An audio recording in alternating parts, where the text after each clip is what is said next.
When's the best time? Well, to get started, now is the best time. Pretty much now is the only time. Like the glass being half full or half empty. We exist only if we're something in it. Time is the glass and we're the fluid. We're the perfect time machine. We have a beginning and an end. How better to experience time than to be a machine of it and in it, a living being. To be created in God's image may be more a factor of being a part of and in time than we realize. Maybe being God is being in time. Um, when I say stuff like that, I fit my wife's description for me, which is a serial theorist. As far as we know, humans are the only thing able to recognize the existence of time beyond now. Animals learn from experience, but we can philosophize about the past and the future. Louis Hector Berlioz said, "Time is a great teacher, but unfortunately it kills all its pupils." Time can be the ultimate teacher if we are aware enough of the now and don't let our natural tendency to use our unique ability to think about the past and the future overwhelm the preciousness of where we are and what we're doing now. Time is the ultimate currency. We trade it for an array of things, including money, recognition, connectedness, and knowledge. One of the most valuable things we can learn and teach is the value of time. Carl Sandburg said, "Time is the coin of your life. It is the only coin you have, and only you can determine how it will be spent. Be careful lest you let other people spend it for you." Prioritizing and making schedules to meet people can allow you to accomplish most of the things that you want to do or be. Paradoxically, by removing schedules and priorities, you may be able to see more clearly who you are and what you want. Arnold Schwarzenegger did this. He's the epitome of making non-scheduling work for him. When he became governor of California, news reporters were baffled when they asked for appointments to interview him, and they were told that he does not make appointments. If you wanted to talk to him, you had to either call, and he would take the call, or if he could, come to his office, and he would see you if he could. He would see you for 5 minutes or 5 hours, depending on how he felt and what other things were more important at the time for him. He makes messy time work for him. He improvises from moment to moment what he wants to happen. He uses time instead of letting it use him. And what is time exactly? There's two types of time, physical and psychological. The physical aspects of time are what we think of most. We think of how it's measured. Aristotle said that time is the measure of change. Pointing out that time is not change itself, because change may be slower or faster, but not time. A leaf may fall faster or slower, but time itself cannot be faster or slower. René Descartes argued that material things have no capacity for existence, but rather only exist because their movement through time, and that God, by his continual action, sustains or recreates the body at each successive instant. In light of knowing now through quantum physics that everything consists of vibrating energy, just organized in different patterns with different degrees of energy, this seems like it could have some truth to it. If the energy stopped vibrating or moving, which is only possible if time is present, the thing ceases to exist. Also known as bad vibes. It's a little bit of joking there. Sir Isaac Newton subscribed to the view that time is part of the fundamental structure of the universe. Events occur in sequence and persist like the images of the juggler in the margins of this book. I don't know how well you can see this, but so you perceive change by moving or flipping the pages, and if you want to, you can turn back time to one particular page and start over from there. Don't know how that came out in the video. Um, some people even have time machines in their kitchens, or so the manufacturers believed. Look at your microwave. A lot of them have a button on it that says stop time. Time is a paradox. By speeding up objects and objects' movement, you can slow time. I know that counteracts what I previously said, but according to the theory of relativity, the faster an object moves through space, the slower it moves through time. It's actually been proven using atomic clocks in fast-moving airplanes. The clocks actually recorded less time in relation to the stationary clock on the ground. And time is uniquely related to light. The speed of light is the fastest thing we can detect. The closer you get to the speed of light, the slower time moves, and if you could reach the speed of light, Einstein said this was not possible because it's the ultimate barrier.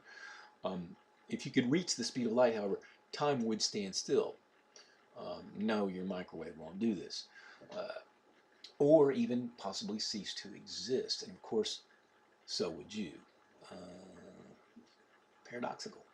So if there were two twins on Earth, Adam and Eve, and Adam went off into space in a spaceship traveling close to the speed of light for 10 Earth years, then he came back, his watch would have only recorded, for example, 1 year. Just keeping math out of this for the sake of fun. Therefore, he speeded up time and jumped 9 years into the future by slowing down time. By slowing down time, he speeded it up.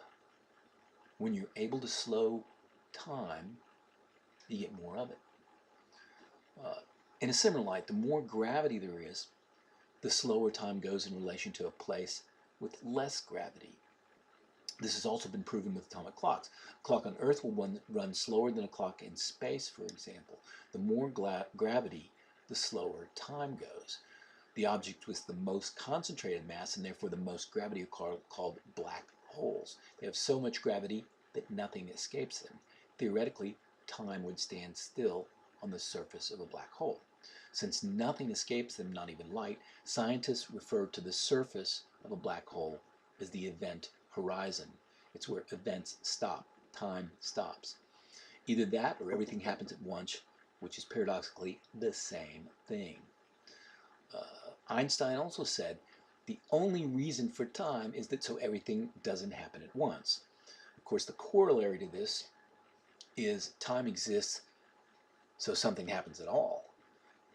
When we're aware that things exist, we are constantly preoccupied with measuring them. Because of Einstein's theory of relativity, light is used as a standard to measure things. Time can be more accurately measured than distance, voltage, temperature, mass, or anything else because of the constant speed of light. This is why the meter is defined by the time it takes light to travel a certain distance, which is equal to the old meter that was the distance between two marks on a platinum bar kept in the Paris Observatory. Artifacts from the Paleolithic age, which is the old Stone Age going from the introduction of the first stone tools about 2.5 million years ago up until the agricultural age starting about 10,000 years ago. The artifacts from this time period suggest that measuring time has been a human pastime to pass time for possibly 30,000 years. Ancient peoples first recognized the natural cycles of time and life. All of nature revolves around cycles of life, and it seems to be all interconnected. The Mayan calendar is one of the more unusual representations of the recognition of cycles. It consists mainly of two calendars that are overlaid on one another. A beautiful adaptation of the Mayan calendar. The Aztec calendar is found here on the back of, this is a 20 peso gold coin, Mexican gold coin. Probably can't really see it too well, but there is the calendar. The most important calendar, called the Tzolk, or the Tzolkin, was 260 days long, corresponding possibly to the length of human pregnancy or the time between the sun's zenith and the latitude where the calendar was used, or the approximate time between planting and harvest. The solar calendar, 365 days, was called the Hab, And when it was overlaid with the Tzolk'in, it would have 18,980 days, or 52 years before it repeats itself. They built their pyramids with 91 steps on each of 4 sides. 91 times 4 is 364, plus the top is 365. They did this as a tribute to the yearly cycle of the sun. The Mayan believed in 7 stages or cycles of man, ourselves being in the 4th stage, which ended on December 21st, 2012.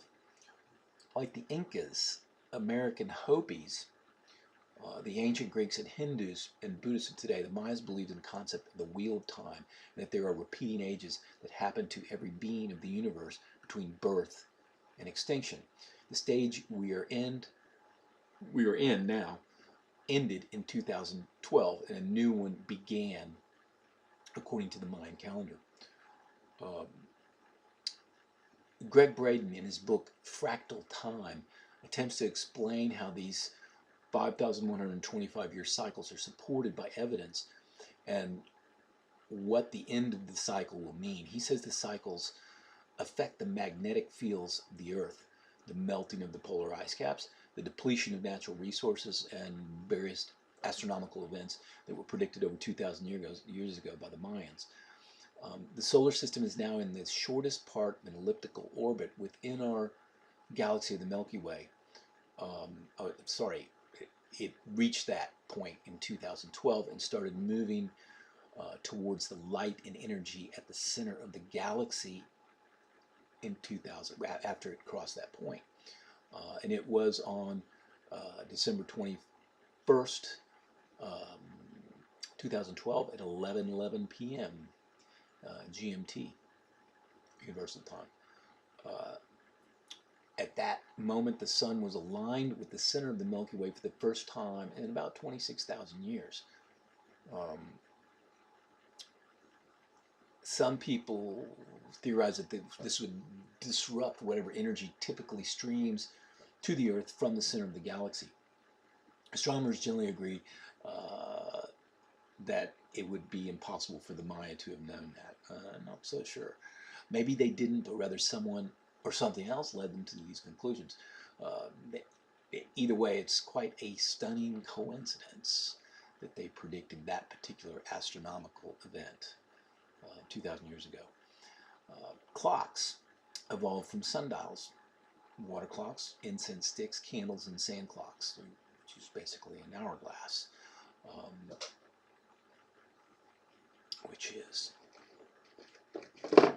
one of these. Mr. Time himself.